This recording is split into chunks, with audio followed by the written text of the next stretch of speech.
ആളെ ഞാൻ ഇറങ്ങി. വണ്ടി ഞാൻ എടുക്കാളെ. നിന്റെ സ്പീഡിന് സമയത്തിന് എത്തൂല. സാർ അങ്ങോട്ട് രാവിലെ ട്രിപ്പ് വാഗമൺ. നീയാണോ വണ്ടി ഓടിക്കുന്നത്? മഴ സമയമാണ്, അവിടെ വളവൊക്കെ ഉള്ള സ്ഥലമാണ്. നോക്കിയൊക്കെ പോ.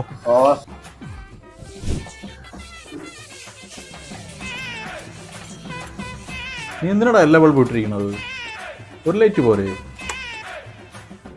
വെള്ളം എങ്ങനെ പാഴാക്കടാ, ജല അമൂല്യടാ.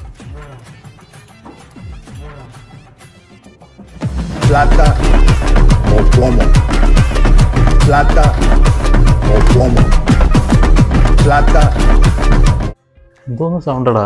അടുത്തൊക്കെ വീടുള്ളതല്ലേ? ചേട്ടാ, ഞാൻ കുറച്ച് ദിവസം കൊണ്ട് ചേട്ടനെ ശ്രദ്ധിക്കുന്നുണ്ട്. ഞാൻ പറയുന്നുണ്ടെന്ന് തോന്നരുത്. ഞാൻ എങ്ങനെ ഇത് ചേട്ടൻ്റെ അടുത്ത് പറയുമെന്ന് എനിക്കറിഞ്ഞൂടാ. എൻ്റെ കുറേ നാളത്തെ നിരീക്ഷണങ്ങളിൽ നിന്ന് എനിക്ക് മനസ്സിലായൊരു കാര്യം, ചേട്ടൻ തന്ത വൈബിലോട്ടാണ് കേട്ടാ പോയിക്കൊണ്ടിരിക്കുന്നത്. തന്ത വൈബ്? എടാ, നിന്റെ പ്രായത്തിൽ നിനക്കത് തന്ത വൈബായിട്ട് തോന്നും. എൻ്റെ പ്രായത്തിൽ നീ ഒരിക്കൽ എത്തും, അന്ന് നിനക്ക് മനസ്സിലാവും ഇത് പക്വതയാണെന്ന്. നീയൊക്കെ നമ്മളെ കളിയാക്കി വിളിക്കുന്ന ഒരു പേര് തന്ത വൈബ്. ഇത് തന്ത വൈബ് അല്ലടാ, പക്വത.